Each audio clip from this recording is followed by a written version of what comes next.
And welcome back. So, to close out this session on the horse sacrifice, I wanted to spend some time thinking about why the queens had to do all that stuff that they had to do. And also what all of this as a whole might have meant to the communities that placed such reverence and value on the horse sacrifice above all other sacrifices. Now, like I said, it's not just us. Even when the Brahmana texts were kind of writing down, recording the procedures of what the queens had to do, they were also kind of struggling to find meaning in all of this seemingly obscene and graphic stuff. The Shatapatha Brahmana, for example, which is where we find the ritual recorded in greatest detail, offers a political interpretation of all of these obscene sex scenes. Here's what it says. The horse's penis, it is claimed, was actually the king's royal power, while the queen's little bird, vagina, was the people, his subjects. Right? So the physical act, then, the sex act, becomes mapped onto the relationship that royalty, sovereign power, should have on its subjects. It's coercively being pressed onto the subjects. The dirty talk that the other queens get into with the priests is also reinterpreted in the same way. The Brahmana goes methodically through each of the different utterances that the women say, and they show how they're actually giving glory to the king, they're helping him get to heaven, and they're demonstrating his superiority over common people. Here's how this description goes. The little female bird rocks back and forth, making the sound ahalug as he thrusts the penis into the slit, making the sound niggle niggle, right? And the vulva swallows it up. Now the bird is really the people, for the people rock back and forth at the thrust of royal power. And the slit is the people, and the penis is the royal power, which presses against the people. And so, the one who has royal power is hurtful to the people. Keep in mind when Vedic thinkers are making these equations, A is B, right? Penis is royal power. The basic belief is that the ritual is actually producing this connection, this equation. So that in this mesocosm, right, this ritual space, the penis becomes the king's power. And the priest can then manipulate that power by doing things with the horse's penis. Right? So the action for the priests allows them to help the king assert his dominance over his people and justify the physical coerciveness and violence that's required to rule the people. Right? His power has to be painful to the people, even though it will actually be beneficial to the people. The text now goes into the different things that the queens had said to the priests and explains why they said all the things that they said, all those strange, dirty insults. Your mother and father climb to the top of a tree, saying, I desire to have you. Your father passes his fist back and forth in the slit. Let's see how they change the meaning of this seemingly sexual taunting, like your mama, right? Now the mother is the earth, and the father is the sky, meaning by means of these two, the priests cause the king to go to the world of heaven. The top of the royal power is glory, and thus he causes him to attain the pinnacle of royal power, which is glory. The slit is the people, the fist is the royal power, which presses against the people. And so one who has royal power is hurtful to the people. So that's the way that thinkers back in, say, like 800 or 700 BC were trying to make sense of this strange stuff that the queens had to do. Why did they have to do what they had to do? It was a way to generate royal power and acknowledge the royal power of the king. But what about modern scholars, here and now, from our more kind of liberated and progressive vantage points, right? What do we have to say about it? Well, Stephanie Jameson, maybe more than anyone else, has tried to really dig into this ritual in detail. She tried to connect it to other places in which the sacrificer's wife, this patni, has to play a role in Vedic ritual. Jameson kind of thinks that the wife functions as a symbol of the sacrificer's fertility, and so she becomes a receptacle for the fertility quotient that the horse sacrifice is going to yield. Right? So Jameson explains that the horse sacrifice represents, quote, an attempt to capture sexual power in order to enhance the ritual effect and to promote fertility.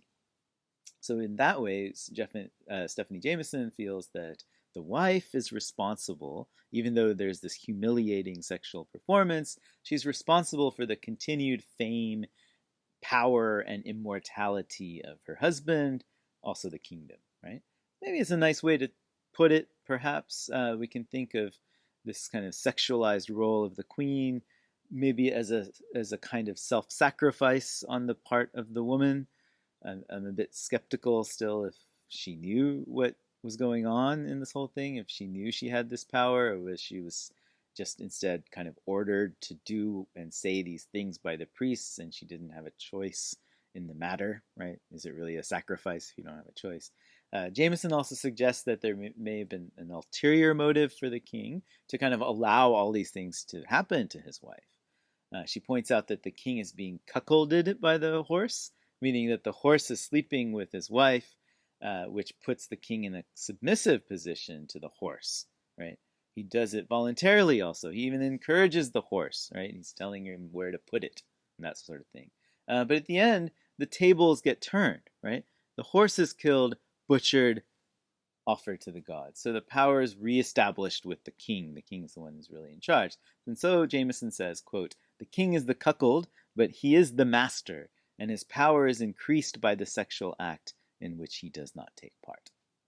I'm not 100% convinced by that interpretation either, but I suppose that's another possibility. Another modern Sanskritist, a scholar, a good friend of mine, Stephen Lindquist, has come up with actually a really fascinating interpretation, I think, that connects the ritual text to actually historical evidence of this horse sacrifice back in those coins of the Gupta kings that we talked about that were produced in the 4th and 5th centuries CE. Lindquist points out something that's so obvious, actually, that we might not even think about it. For that whole year that the horse sacrifice is going on, remember the horse, he actually becomes the king, right, through the magical power of the Vedic ritual. Think about it, right? There's the horse, he's roaming around as he pleases through all the lands with the king's armies and servants in tow. He gets to eat whatever he wants, sleep wherever he wants to. He's well taken care of. He's honored by the whole country everywhere he goes. Right? Meanwhile, what's the king doing? He's celibate. He's got a restricted diet. He has to do rituals every day, all day long back home. Right? Wouldn't it just be part of then the ritual logic that the horse would have to be fanned and bathed by his queens, and that he would sleep with his chief queen, since the horse now has become the king in that ritual space, that mesocosm. In this way, the powerful ritual magically creates a deep identity between horse and king, right? And it's actually something that's reinforced by these coins that we saw from the imperial Guptas, where they produced the coins to commemorate their horse sacrifices.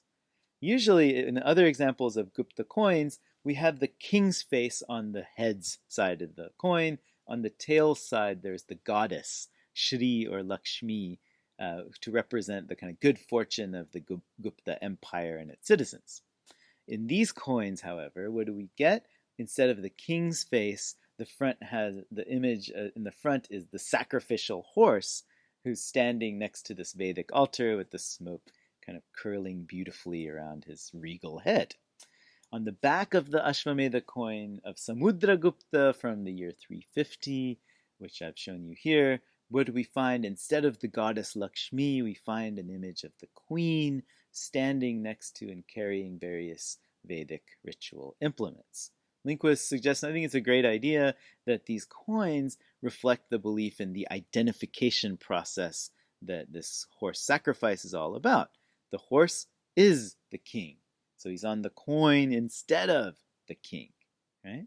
On the backside now, the wife is, naturally, the goddess, Lakshmi, right? So while it was certainly humiliating to have to do all of these things with the horse's penis with no choice in the matter, one of the more positive outcomes, if there are positive outcomes, at least within the ancient belief system, is that she comes to embody the entire fortunes of the king, his subjects, the whole empire over which he's just established his sovereignty through this successful completion of the horse sacrifice. She becomes the goddess. Well, there you have it, the horse sacrifice. A puzzle, an enigma, a shock to the system, maybe not just for us, but for people back then in the ancient past as well. In fact, a whole bunch of Vedic thinkers kept struggling to make sense of this whole thing. And the horse sacrifice spurred on the creation of a number of the early Upanishads, these Vedic philosophical texts, towards the end of the late Vedic period, roughly 700 to 500 BC. Maybe to our surprise, though, the Upanishadic thinkers weren't quite as startled as we were by this business of queens and penises and obscenity. Instead, for these philosophers, who we'll start looking at in our next unit, the sacrificial death of the horse was the perfect place and the necessary place to ruminate on the nature of death and how the power of the Vedic ritual, this power of Brahman, might help us transcend death and live forever, just as the horse does. Right? We'll be taking a good long stroll through the world of Upanishadic philosophy in our next units when we move to the next stop in our train journey through ancient India. So till then, please be kind to horses and four-eyed dogs, and especially to your queens, and we'll see you next time.